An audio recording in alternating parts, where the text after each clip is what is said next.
Hi guys, Paul here, and I'm in my living room. This is actually where I typically work, whether it was lockdown or not. And today I'm gonna basically give you guys this content creator action plan or template for to create your own content creators action plan, and also I'm going to give you a content creation calendar. It's a simple document, but it basically allows you to plan out your week and kind of know what you're going to shoot. And we'll get to that after we look at the action plan. Both of these documents you can download and you can get them on the Patreon. My Patreon, which if you don't already, please do support me there if you can. It's a very inexpensive way to support me in this endeavor to give you guys the tools to create and monetize your own online content. I've done it myself. I've been doing it for 13 years now, and it's been a successful venture for me. So yeah, let's get into the video today. Let's get into what I'm actually going to teach you or show you. And that would be the content creators action plan. So why do we want the content creators action plan? First and foremost, it's actually more of a tool for yourself so that you know what it is you're trying to achieve, how you're going to achieve it, things that you need to consider. You could also then work it into something that you could use to apply for funding or grants, loans, such like.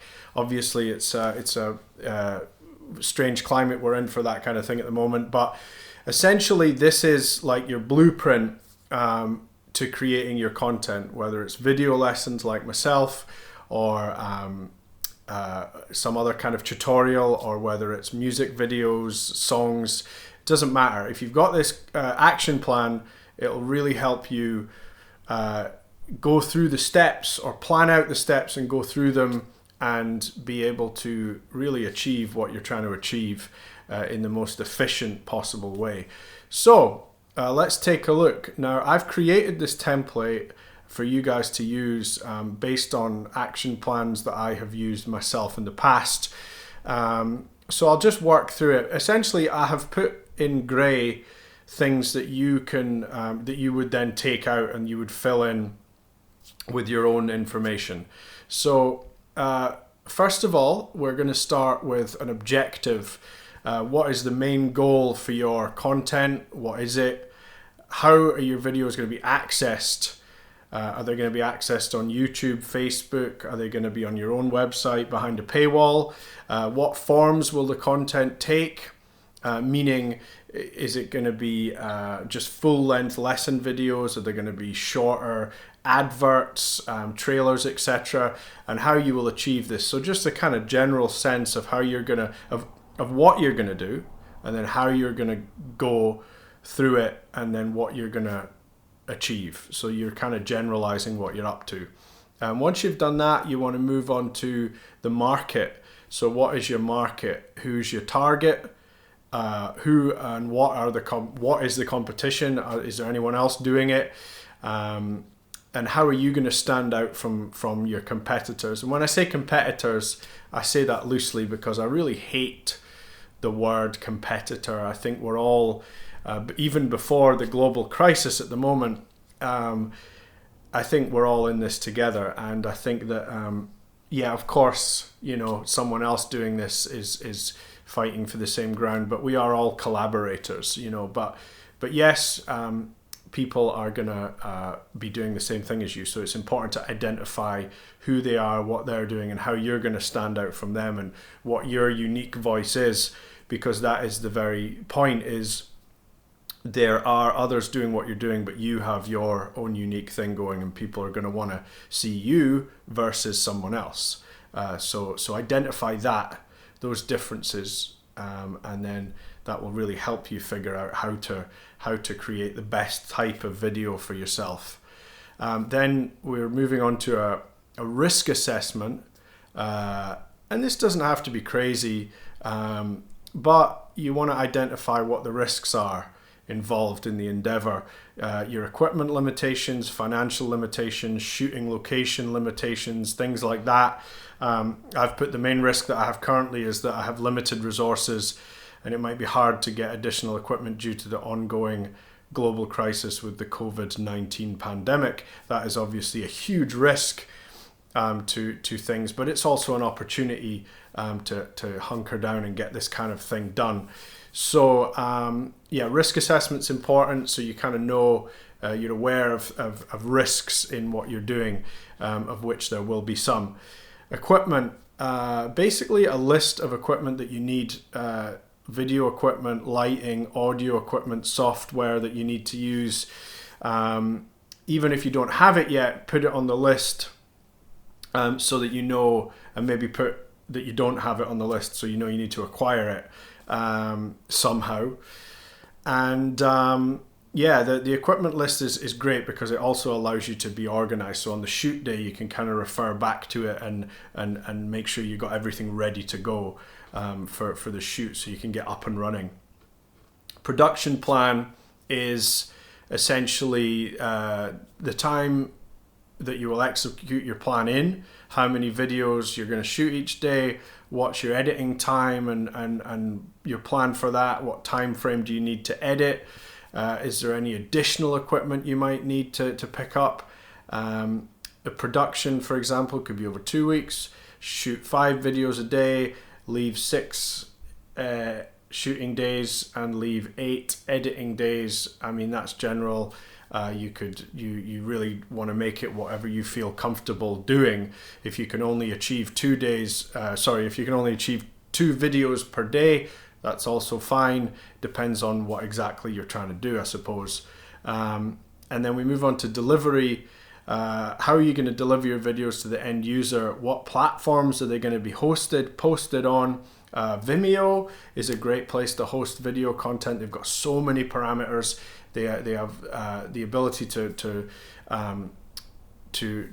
you to stream your videos live. They do it at a higher bit rate so that you have a better quality video itself. We won't get into the technicalities, but Vimeo are a great platform to use, and you can lock down your videos, your premium content videos, with some of Vimeo's premium packages that aren't really that expensive, actually. So the video content, I've put video content will be delivered using the Vimeo video platform. Vimeo provide a high quality platform and allow me to lock down the content so I can only allow paying customers to see the lessons. Additional videos and marketing material will be posted on YouTube, Facebook, Instagram, and my website. And then that's going to follow us on into the marketing aspect of the plan. How are you going to market your stuff? How are you going to undertake it? Digital and social media, of course, that's our main tool at the moment. Email marketing is a great thing to explore. You can set up automated email marketing campaigns through your website pretty easily these days. Squarespace, Wix, WordPress plugins all have these possibilities, and a good email marketing campaign, it really is a fundamental part of your marketing strategy. Don't for a moment think that email is something to ignore. It absolutely isn't. People do read their emails, and not everybody is on social media. And then a wee plan for how you're going to undertake the marketing aspect. So I have written, and these are quite short little points to kind of get you going and get you thinking about what you want to say under each topic in the plan. Marketing of my lessons and material will be undertaken using social media channels, YouTube, Facebook, etc. I will prepare my marketing material in advance, and this will include video adverts, graphics, photos, video announcements, live videos, blog posts, and email. I will set a creation and posting calendar for my marketing materials so that I can ensure I remain organized and consistent. And consistency really is the key in all of this. So being organized will allow you to remain consistent and keep everything together. And so that is the marketing. No, that is the action plan. That is a content creator's action plan. It's up on my Patreon to download, and it's yours, and you can download it and use it. And that brings us on to the content creation calendar. And the content creation calendar is a pretty simple graphic here, a pretty simple table, and it just kind of helps you keep organized. This is kind of how I've done them and used them in the past. I've got my day of the week, I've got my topic title, I've got my content info and type and how it's going to be done, delivery platform, and my end goal. And it just kind of is a little calendar so that you can basically keep organized and know what you're going to do every day. And obviously this doesn't have to be the only thing you do every day, but it's good to have a content creation calendar. And you can make them more complicated, but this is a simple one to kind of get you going. So you've got a content creator's action plan, and you've got a content creator's calendar. Use them to plan out what you're doing and to stay organized and stay on track. It really is the first step. It doesn't take long to get that up and running. As a side, put in detail what each video is going to be so that you can move through it on the shoot, and you can know exactly what it is that you're trying to record and trying to edit and trying to get across in terms of the lesson, and what that video is going to be. But there you go, guys. I hope this helps you. It's helped me in the past, this kind of thing. Get planning and get creating. Please do support me on my Patreon if you can, and subscribe and follow me if you desire on the usual places, on the social medias and such. And yeah, I'll be uploading more videos, more content for you to help you create and monetize your online content, get it going, and make the most of what's going on in the world. It's uncertain at the moment, but we will see. We'll do our best. Take care of yourselves, and we'll see you soon.